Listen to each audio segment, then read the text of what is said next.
Assalamualaikum warahmatullahi wabarakatuh. Kami ucapkan puji syukur serta nikmat kepada Tuhan Yang Maha Esa atas rahmat-Nya yang melimpah sehingga kami bisa menyelesaikan ringkasan materi informatika ini dengan baik dan tepat waktu. Tentu saja dalam pembuatan video ini tidak luput dari kesalahan. Kami mohon maaf dan tentu saja dalam pembuatan video ini tak lepas dari pengarahan dan bimbingan ibu guru kami. Rasa hormat dan terima kasih kami ucapkan kepada ibu guru kami. Format file merupakan struktur dari sebuah file dan bagaimana file tersebut dibentuk. Dalam komputer, format file dapat dilihat pada akhiran setiap file, sufiks, setelah nama file, setelah simbol titik. Akhiran tersebut disebut sebagai ekstensi file. Format file dibedakan menjadi dua jenis, yaitu format file terbuka dan tertutup. 1. Open Proprietary Format.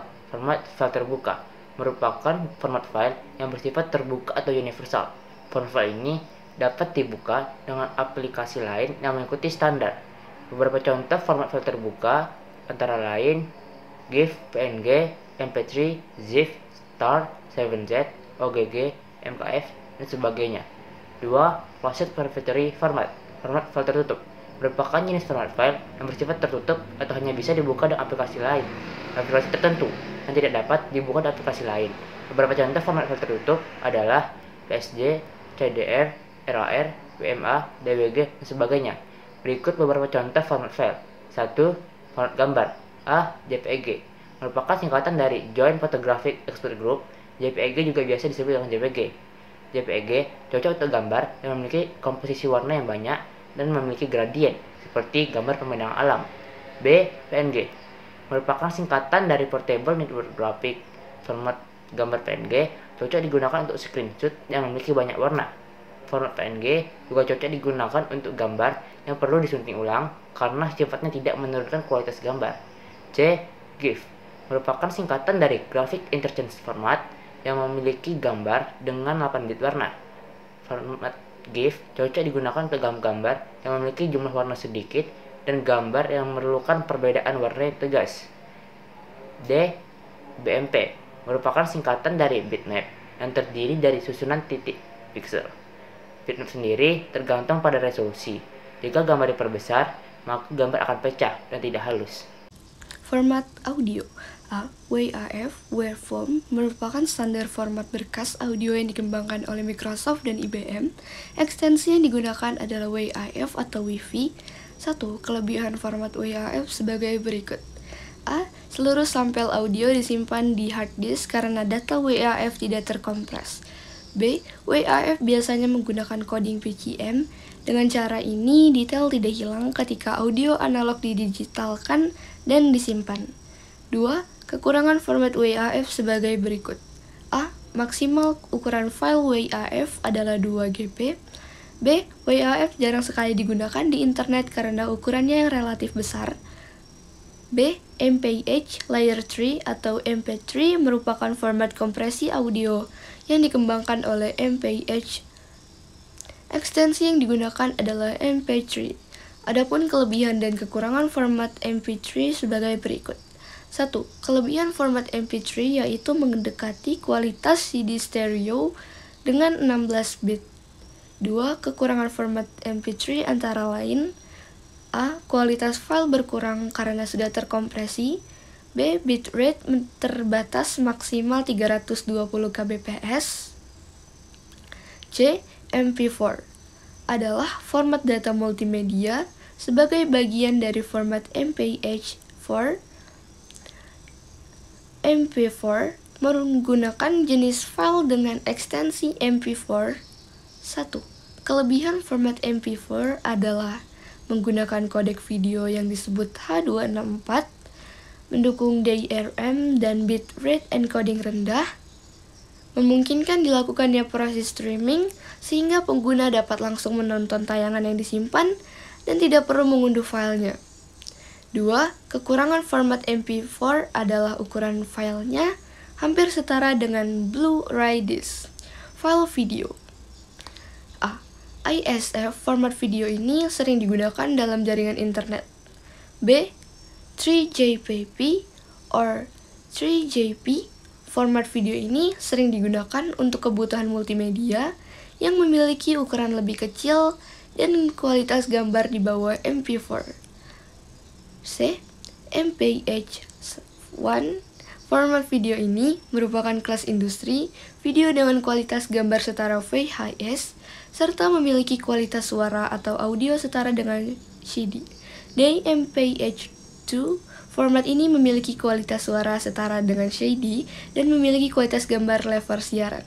MPH4 or MP4, format file ini sudah lebih dan bagus dari MP1 and 2. 1. Membuat referensi penulisan karya tulis disertai dengan kutipan dari berbagai sumber. Sumber tersebut bisa didapatkan dari buku jurnal, internet, dan lainnya. Microsoft Word memberikan fitur yang dapat secara otomatis memasukkan referensi, kemudian ditampilkan terurut abjad pada daftar pustaka. Cara membuat referensi pada Microsoft Word: A. Ketik kalimat atau paragraf yang dikutip dari sumber pada lembar kerja Microsoft Word.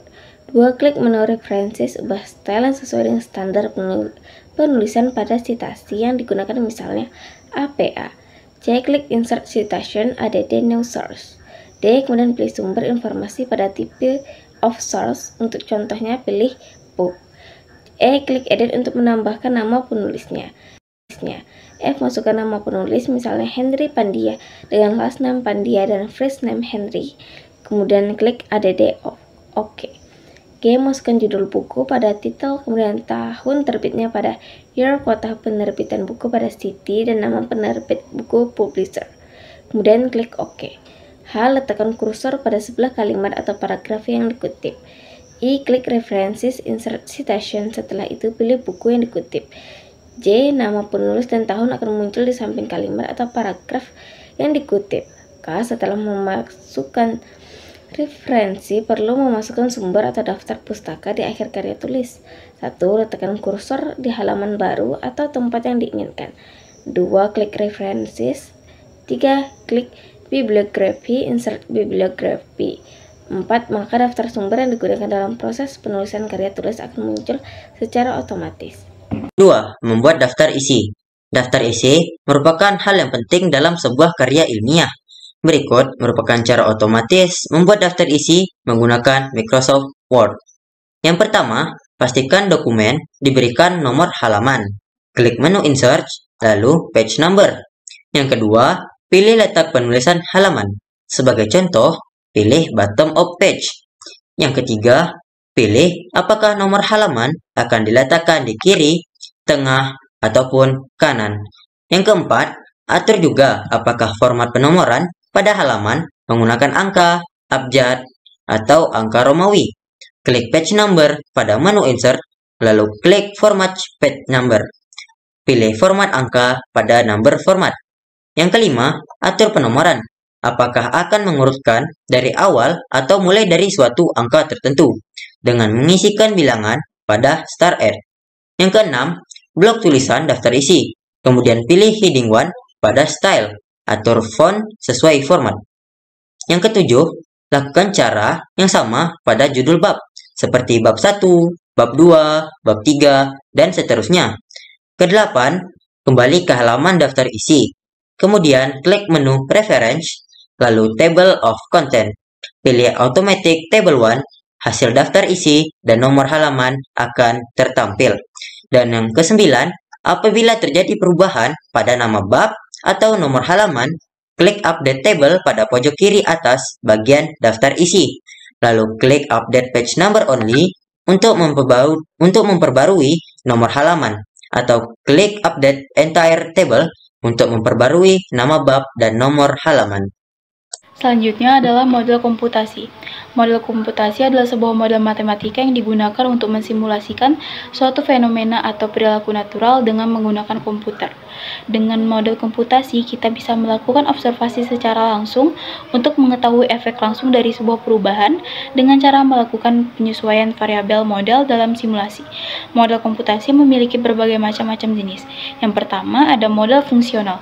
Model fungsional adalah sebuah model perhitungan yang fungsional, terdiri dari satu set nilai-nilai, fungsi, operasi, aplikasi, dan komposisi fungsi. Setiap program terdiri dari fungsi-fungsi dan setiap komputasi terdiri dari aplikasi fungsi. Yang kedua, ada model logika. Model logika adalah sebuah metode visual untuk menyampaikan sebuah ide yang menguraikan dan membagi pemahaman keterkaitan antar elemen untuk mengoperasikan sebuah program atau usaha perubahan. Terdiri atas satu set nilai-nilai, definisi hubungan, dan kesimpulan yang logis. Ketiga adalah model imperatif, yaitu model yang terdiri dari satu set nilai-nilai dan mencakup suatu keadaan serta mengoperasikan tugas untuk memodifikasi pernyataan. Pernyataan adalah set pasangan dari konstanta dan variabel. Program ini terdiri dari urutan tugas dan suatu komputasi terdiri dari urutan pernyataan. Selanjutnya, kita akan membahas tentang contoh penggunaan atau penerapan dari komputasi. Yang pertama ada PetriNet, adalah sebuah model untuk mempresentasikan sistem distribusi diskrit berbentuk grafik dua arah yang terdiri dari dua plus, transisi, dan tanda panah yang berguna untuk menyambungkan keduanya. Selain itu, untuk mempresentasikan keadaan sistem, token diletakkan pada plus tertentu. Ketika sebuah transisi terpantik, token akan bertransisi sesuai tanda panah. Yang kedua ada mesin Mealy. Mesin Mealy adalah sebuah automasi fasa berhingga yang menghasilkan keluaran berdasarkan fasa pada saat itu, dan sebagian masukan atau input pada bagian ini. Diagram fase dari mesin Mealy harus memiliki sinyal masukan dan sinyal keluaran untuk setiap transisi. Yang ketiga ada mesin Moore. Mesin Moore adalah sebuah otomasi fase berhingga di mana keluarannya terbentuk oleh fase saat itu sehingga tidak terpengaruh oleh bagian masukan atau input diagram fase. Dari mesin Moore memiliki sinyal keluaran masing-masing fase. Selanjutnya, data cleaning. Data cleaning merupakan salah satu kegiatan pengelolaan data. Data cleaning merupakan proses mendeteksi atau mengoreksi data yang tidak akurat dari suatu tabel atau basis data. Data cleaning dilakukan ketika terdapat data salah, tidak lengkap, atau tidak relevan untuk kemudian dilakukan pengeditan. 1. Menghilangkan data duplikat. Menemukan data duplikat pada 10 data mungkin akan mudah ditemukan. Kemudian, data duplikasi tersebut dapat segera dihapus. Namun jika data yang harus diolah ratusan bahkan ribuan, maka akan mengalami kesulitan jika harus mengecek satu persatu. Pada uraian berikut akan dibahas cara menghapus data duplikat menggunakan Microsoft Excel 2007. A. Perhatikan kumpulan data berikut. B. Pada data di atas terdapat data untuk duplikat atau ganda. Untuk menghilangkan data tersebut, lakukan langkah-langkah berikut. 1. Blok semua sel yang berisi data. 2. Klik menu data lalu tekan remove duplicates. 3. Centang sel yang dijadikan acuan lalu klik OK. 4. Jika terdapat data yang duplikat maka akan muncul notifikasi seperti berikut. 5. Data duplikasi akan otomatis terhapus. 2. Mencegah data duplikat atau duplicate data. Untuk mencegah data duplikat, maka dapat dilakukan dengan validasi. Melakukan validasi lebih efektif jika dilakukan, karena data duplikat akan divalidasi sebelum data dimasukkan. Berikut langkah-langkah untuk melakukan data validasi menggunakan Microsoft Excel 2007. A. Buat range untuk memasukkan data.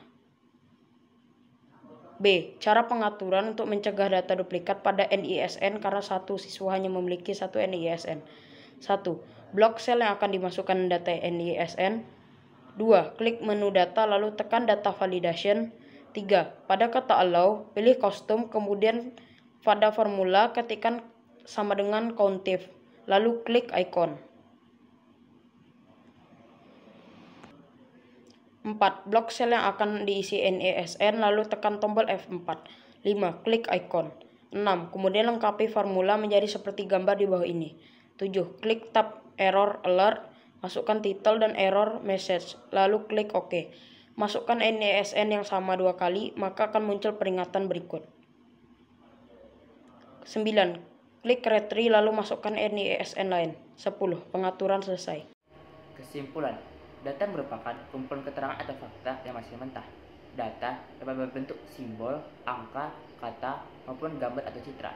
Data yang tersimpan dalam komputer memiliki tipe file yang berbeda-beda, sehingga komputer membuat format file untuk membedakan tipe file tersebut. Format file adalah struktur dari sebuah file dan bagaimana file tersebut dibentuk. Data pada komputer ada kalanya perlu diolah untuk mendapatkan suatu informasi yang baru. Contoh dari pengolahan data adalah data cleaning. yaitu proses mendeteksi atau mengoreksi data yang tidak akurat dari suatu tabel atau basis data.